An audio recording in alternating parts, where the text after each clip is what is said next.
Let's see the question. Question is assertion and reason type question है आपका। When a body moves in a circle the work done by the centripetal force is always zero. ठीक है, correct है। अभी अपन देखेंगे कैसे होता है zero. Reason centripetal force is perpendicular displacement at every instant, ये भी करेक्ट है। ठीक है, अगर कोई बॉडी सर्कल में मूव कर रही है, ठीक है, ये सेंटर है सर्कल का, और यहाँ पर कोई बॉडी है एम मास की जो मूव कर रही है सर्कल में, तो उसकी वेलोसिटी की डायरेक्शन ये होगी। अगर वो यहाँ पर होगा तो उसकी डायरेक्शन वी की ये होगी, अगर वो यहाँ पर होगा तो उसकी डायरेक्शन ये होगी। ठीक है, इसकी रेडियस मान लेते हैं आर।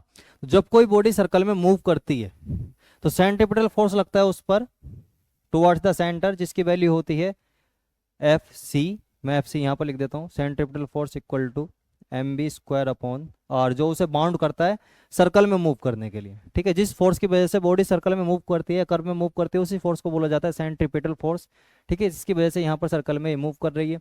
अब ये मूव कहाँ कर रही है, इसकी डायरेक्शन क्या है वेलोसिटी की, ये तो जो डायरेक्शन स्पीड की वेलोसिटी की होती है वही डायरेक्शन ऑफ मोशन होती है।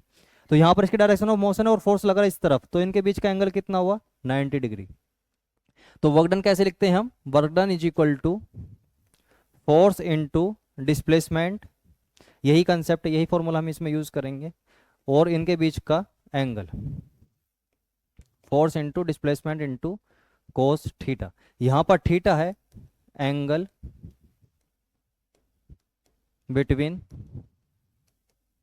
Force and displacement.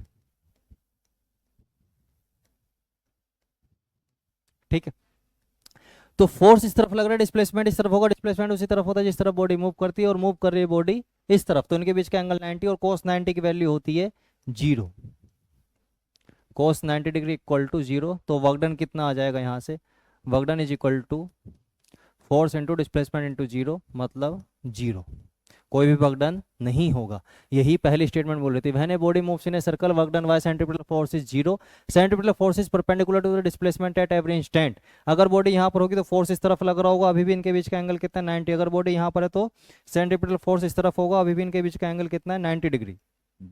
तो हमेशा क्या रहेगा 90 डिग्री ही रहेगा, और 90 डिग्री की वजह से ही क्या है फोर्स या जो वर्क डन है अपना वो कितना आ रहा है 0।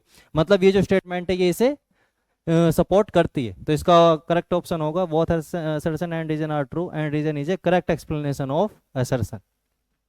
Correct option is